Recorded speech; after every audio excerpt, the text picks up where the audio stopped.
भी हो रहा है, आपका कहना ये। मैं अजीज खान जी से इस बात पर जवाब ले लेती हूँ। पारंपरिक साधनों के निर्माण, ठीक है प्रेम शुक्ला जी। अजीज खान साहब, किसी भी धार्मिक नगरी का अगर विकास होता है, अगर उसका जीर्णोद्धार होता है, तो इसमें आप ये भी तो देखिए कि आसपास के इलाकों का भी विकास हो रहा है। इसमें आप ये भी तो देखिए कि लोगों के लिए रोजगार का सृजन हो रहा है। इसे सिर्फ और सिर्फ हिंदू मुस्लिम की पॉलिटिक्स से जोड़कर क्यों देखा जाता है? मुसलमान का देखिए प्राची जी, आपने कहा कि विकास हो रहा है, रोजगार का सृजन हो रहा है। मैं ये नहीं समझ पा रहा हूं, या आप भी हो सकता कोशिश करें तो समझ जाए कि कितना बड़ा रोजगार का सृजन हो रहा है, विकास किस लेवल पे हो रहा है। आज पूरे देश में त्राही त्राही मची हुई है, बेरोजगार सड़कों पर है, महंगाई चरम पर है। किन किन चीजों की महंगाई का जिक्र मैं करूं? आज 5 राज्यों का जो चुनाव हुआ है, 2 में होने वाला है, आज हालात क्या है वहां पे? बीजेपी पूरी तरह से सरेंडर कर गई है, तमाम अपशब्दों का इस्तेमाल कर रही है, इसलिए क्योंकि उसको अंदाजा लग गया है कि जो उसको मौका मिला पिछले 10 साल का, उस 10 साल में उसने क्या किया? सिर्फ धर्म के आड़ में उसने अपने नाकामियों को छिपाया है।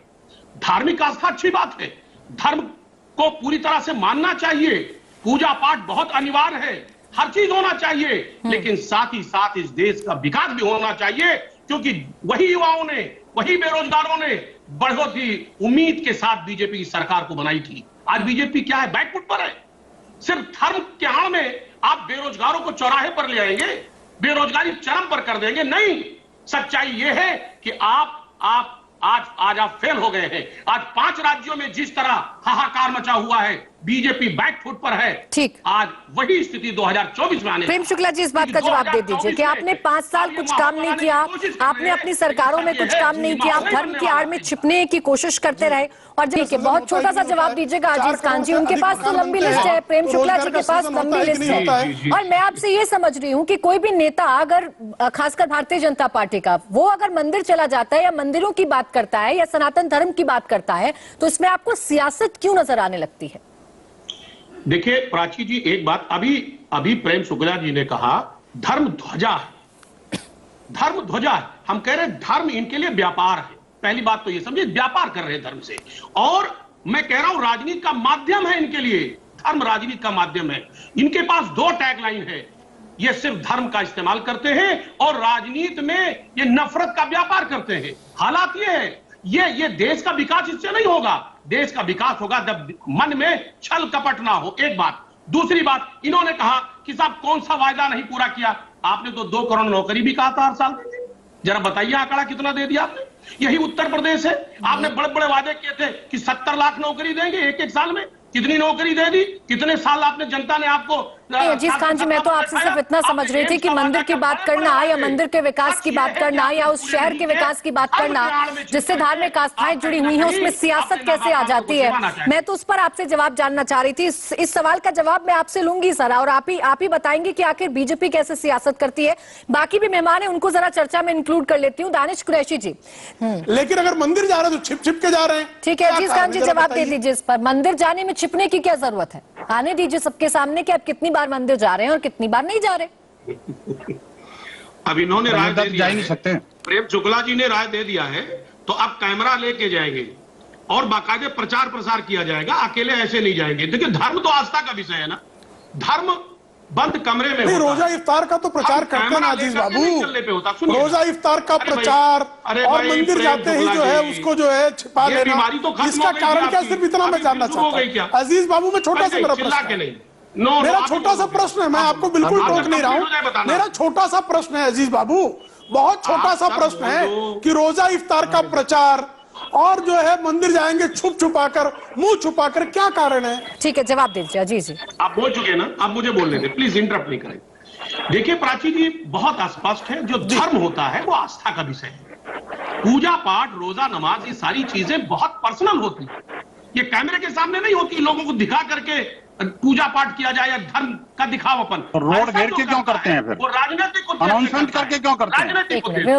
माइक चला के क्यों करते हैं? विनोद बंसल जी, ये शुरू हो गए। सुनिए भाई विनोद बंसल जी, हम दूसरे टाइप के प्रवक्ता हैं। हम जरा सा, आप जानते हो काफी दिन हमारे साथ आपने किया है। ठीक है, बोलिए। मैं बात बताऊं, दूसरी बात मैं जानता हूं कि देखिए हमारे नेता मंदिरों में भी जाते हैं, पूजा पाठ करते हैं और इनसे ज्यादा धार्मिक है, मैं बताऊं, लेकिन वो कैमरे के सामने नहीं करते, वो दिखावापन नहीं करते हैं, वो ईश्वर पर आस्था रखते हैं अंदर से, क्योंकि वो धार्मिक है और धार्मिक होना अच्छी बात है। अब बाहर से राम सेवकों को मारते हैं। एक मिनट विनोद बंसल जी, अजीज खान जी, अंदर से आस्था रखते हैं। विनोद बंसल जी एक मिनट रुक जाइए, विनोद बंसल जी। अजीज खान जी, यानी आप ये कह रहे हैं, एक मिनट सर, आप ये कह रहे हैं कि जो भी लोग मंदिर जाते हैं कैमरे में उनकी फोटो आती है या मीडिया में उसकी चर्चा होती है तो ये ढकोसलेबाजी है, यही कह रहे हैं आप? नहीं, मैं स्पष्ट कर दूं। हम स्पष्ट ये करना चाहते हैं कि जब चुनाव नजदीक आया, राजनीतिक उद्देश्य से आप ये जो पर्यटन नहीं, अभी फोर बट लगाकर अगर आप फोटो और आप मीडिया में चर्चा को लेकर बात करने लग जाएंगे तो नहीं चलेगा ना। बड़ा सिंपल सा सवाल है, मंदिर जाने को अगर आप छिपाएंगे तो रोजा इफ्तार पार्टी में जो फोटोज आते हैं उनको भी फिर मत आने दीजिए, वो भी तो धर्म का विषय है, आपकी आस्था का विषय है। मैं कंप्लीट करने दीजिए। अब 2024 आ गया, पर्यटन शुरू हो गया, मंदिर घूमने लगे। अरे भाई खूब मंदिर जाइए, खूब पूजा अर्चना करिए। अजीज खान साहब, उत्तर प्रदेश से आपका ताल्लुक है, मुख्यमंत्री कहाँ जाते हैं और कहाँ नहीं जानते आपकी पार्टी को बखूबी पता होगा। एक मिनट रुकिए अजीज खान साहब, एक मिनट रुकिए। क्या मुख्यमंत्री योगी आदित्यनाथ चुनावों का इंतजार करते हैं अयोध्या जाने में, वाराणसी जाने में, गोरखपुर जाने में? बिल्कुल, चुनाव को लगातार मानिए। तो क्या हर महीने चुनाव होते हैं? जब चुनाव होता है, जब चुनाव होता है तो चुनावी बिगुल कहीं ना कहीं मंदिरों से फूका जाता है। ये सब जनता के भावनाओं से। देखिए बात ये है कि मैं आपसे अपने सवाल का जवाब जानना चाह रही हूँ और आप गोल गोल जलेबी छानने की कोशिश कर रहे हैं। मैं आपसे ये जानना चाह रही हूँ, मुख्यमंत्री योगी आदित्यनाथ तो तकरीबन हर महीने अयोध्या जाते हैं, काशी विश्वनाथ जाते हैं, तो क्या हर महीने चुनाव होते हैं?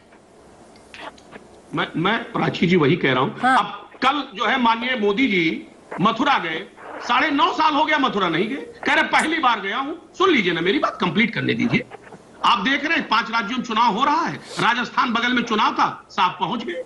अब इधर 2024 का चुनाव आ रहा है, साहब तमाम तरीके के प्राण प्रतिष्ठा और तमाम तरीके की बातों में कहीं ना कहीं भागीदारी तय कर रहे हैं। मैं अजीज खान जी आपको सुनना चाह रही हूँ, लेकिन दिक्कत ये हो रही है कि मैं आपसे बात अगर मुख्यमंत्री योगी आदित्यनाथ की करती हूँ तो आप झट से प्रधानमंत्री पर चले जाते हैं, प्रधानमंत्री की बात करती हूँ तो झट से आप यूपी पर आ जाते हैं। मुझे सिर्फ इतना बता दीजिए, फोटो अप कराना अगर गलत है तो रोजा इफ्तार पार्टी में क्यों फोटो अप होता है?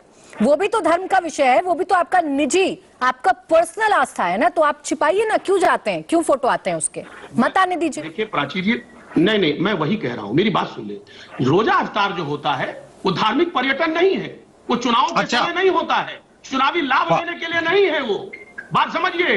वो भी धार्मिक आस्था, वो भी अहम है, पूजा। तो ये कैसे तय होगा अजीज खान साहब कि रोजा इफ्तार पार्टी में जाना पॉलिटिकल नहीं है लेकिन मंदिर में जाना पॉलिटिकल है? अजीब बात करते हैं आप, अजीब बात करते हैं सर, कि रोजा इफ्तार पार्टी में जाना पॉलिटिकल नहीं है लेकिन मंदिर में जाना पॉलिटिकल है, कैसे? हमारी बात तो थोड़ा समझने की कोशिश करिए। 2024 का चुनाव आ रहा है, बात तो आसान नहीं है समझना। धार्मिक पर्यटन शुरू हो गया, आपने और बड़े वादे किए थे, बड़े वादे, वो सारे वादे धरे रह गए। आप धार्मिक आड़ में अच्छा जवाब दे दीजिए, प्रेम शुक्ला जी एक छोटा सा जवाब दे दीजिए इस बात पर, जो वो समझाने की कोशिश कर रहे हैं। रोजा इफ्तार पार्टी पॉलिटिकल नहीं होती, मंदिर पॉलिटिकल होता है। रुक जाइए अजीज, एक मिनट। प्राची जी कृपा, एक विकृत सेकुलरिज्म जो बहुत छोटा जवाब दीजिएगा अजीज खान जी, मेरे बाकी मेहमान भी इंतजार कर रहे हैं, वरना मैं उसी रह जाऊंगी इसी में। जिस तरह से तोड़ा गया है पिछले 9 वर्षों दोहरा मापदंड नहीं, उसके कारण ये पीड़ित है।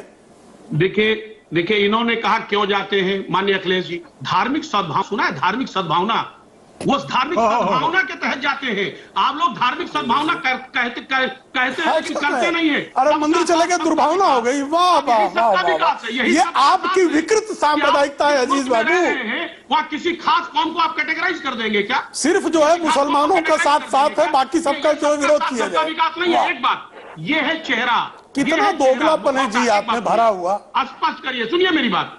अरे प्रेम जी सुनिए, आपका बुरका फट गया, हम धार्मिक आपके सेकुलरिज्म का बुरका टर फट गया। करने वाले लोग हैं, आपस में भाईचारा बढ़ाने वाले लोग हैं, हम एक दूसरे से प्यार करने वाले लोग। जिहाद, आतंकवादियों के तलवे चाटने वाले हमको जिहाद पर भी शिक्षा देंगे। मुल्क में पूजा भी हो, अजान भी हो। अच्छा चलिए एक एक करके बात करते हैं। देखिए अजीज खान साहब, ये दोहरा मापदंड मापने की आपके पास कोई मशीन है तो जरूर बताइएगा कि पीएम अगर मंदिर जाते हैं तो वो कैसे पॉलिटिकल टूर हो जाता है, और अखिलेश यादव अगर रोजा इफ्तार पार्टी में जाते हैं तो वो कैसे सामाजिक सद्भाव हो जाता है। इस मशीन के बारे में जरूर बताइएगा। दानिश कुरैशी जी,